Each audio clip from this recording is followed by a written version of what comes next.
between the external or outer ear and the middle ear.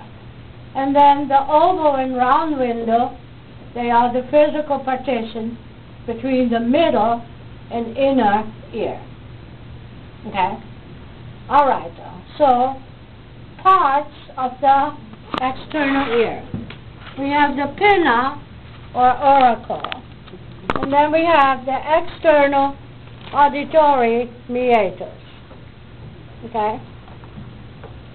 And so what they call it now, external acoustic meatus.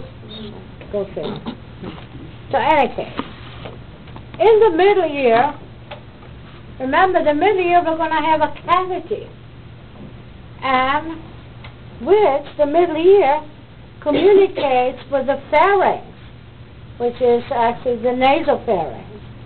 And so the canal that communicates the pharynx, from the hand is, with the middle ear is the older term, the eustachian tube, which is your auditory tube. Now, is that correct? Or yes. Where is it at? Yeah, it's the auditory tube. Good. Okay. All right. So what do we really have in the middle ear? In the middle ear, all we have are three auditory ossicles: the malleus, the incus, and the stapes.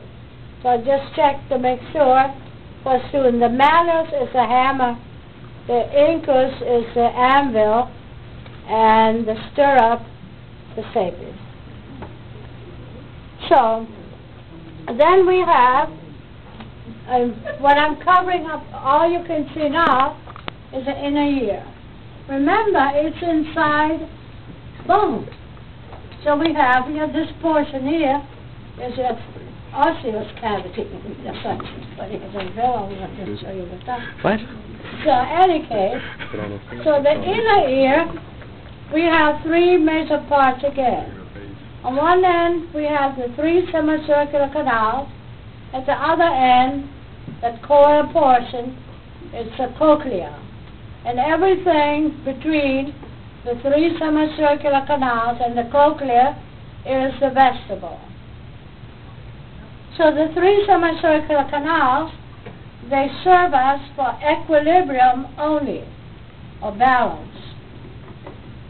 The cochlea is going to serve us hearing only. How come?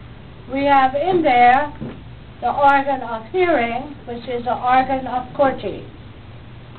Now the vestibule will serve both equilibrium and hearing. How come?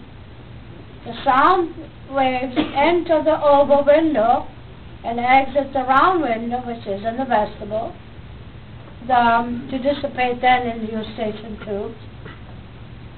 And the sensory receptor organs for balance or equilibrium are also in the vestibule. And then, of course, we have a nerve. We have the eighth cranial nerve, which depending auditory nerve, acoustic nerve, and it will have two branches, one going to the cochlea, one to the vestibule. So you can have it the vestibulocochlear nerve or the cochleovestibular nerve as well. Okay? And like I said, let us know in the model that this structure is a nerve. And if it all fails, call it the hearing nerve. We'll always give you a little slack. One thing you do need to definitely know how to spell, and that is earwax. That's what? Cerumen. C-E-R-U-M-E-N. That will not be on the word bank. Who speaks Spanish here?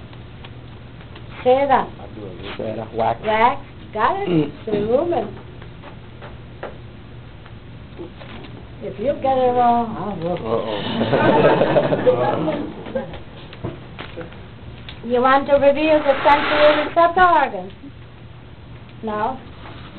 So pertaining to hearing on the receptor organs, remember in the cochlea we have the snail, and so we have a base there and the apex where the sound was just cursed over.